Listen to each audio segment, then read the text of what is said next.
Shalom Bapak Ibu dan Saudara sekalian, seluruh jemaat yang diberkati oleh Tuhan Yesus Kristus.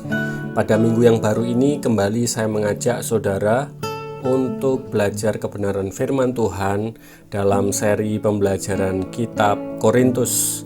Dan kita sudah sampai di dalam 1 Korintus pasal yang keempat. Saya mengajak saudara untuk membaca terlebih dahulu dari ayat yang pertama sampai ayat yang terakhir. Dan judul kebenaran firman Tuhan pada hari ini adalah menilai pemimpin rohani. 1 Korintus pasal yang keempat ayat yang kedua, demikian bunyi firman Tuhan, yang akhirnya dituntut dari pelayan-pelayan yang demikian ialah bahwa mereka ternyata dapat dipercayai. Bapak, Ibu, dan Saudara sekalian, di dalam kehidupan bergereja, terbukti ada sebuah keadaan bahwa tidak semua anggota jemaat itu terkesan dengan pelayanan pendetanya. Berbagai macam kritikan diberikan sebagai sebuah cara untuk mewujudkan sebuah perubahan. Namun, ada sisi buruknya di mana kritik itu ditujukan karena jemaat itu tidak suka atau bahkan benci kepada pendetanya. Dari sisi sang pendeta atau hamba Tuhan tersebut, mereka terkadang mengalami kesulitan menemukan jalan tengah antara terlalu banyaknya memikirkan kritik atau mengabaikannya sama sekali. Begitulah dinamika kehidupan relasi di dalam sebuah gereja, di mana penilaian tentang hal yang positif dan negatif terjadi di dalamnya. Rasul Paulus mengingatkan supaya kita berhati-hati di dalam memberikan sebuah penilaian.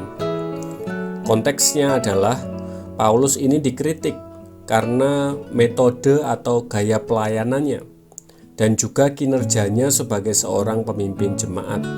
Itu ada di dalam ayat yang ketiga. Bahkan ada kelompok jemaat yang mempertanyakan kerasulan seorang Paulus. Paulus menunjukkan bahwa kritik yang diberikan kepadanya tidak berdasar kuat. Paulus telah membuktikan integritasnya dalam kesetiaannya melayani gereja di Korintus. Ada di ayat yang ke-9 sampai yang ke-13.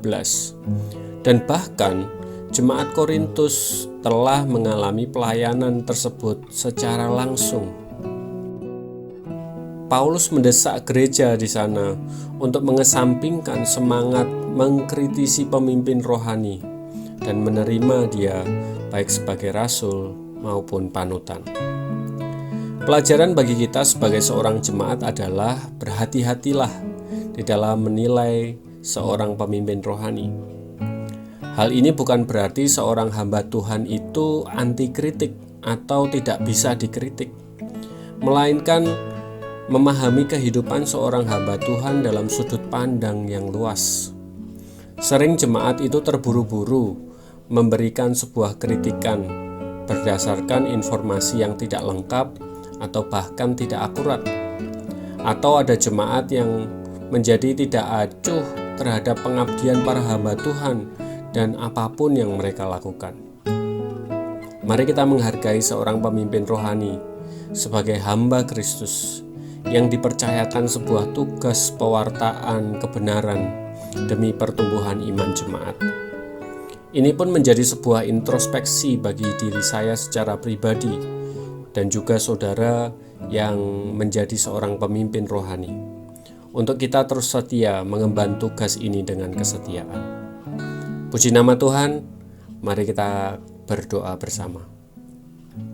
Terima kasih Tuhan Yesus atas kebenaran firman Tuhan yang bisa kami pelajari pada saat ini.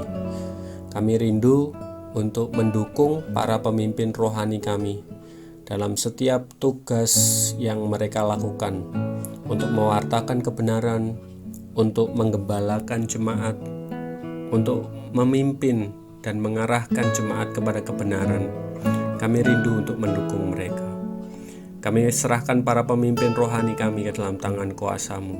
Kasih setia kebaikan Tuhan kiranya Engkau yang akan berikan. Di dalam nama Tuhan Yesus Kristus, kami berdoa dan kami mengucap syukur. Amin. Selamat bertumbuh keluargaku, Tuhan Yesus memberkati.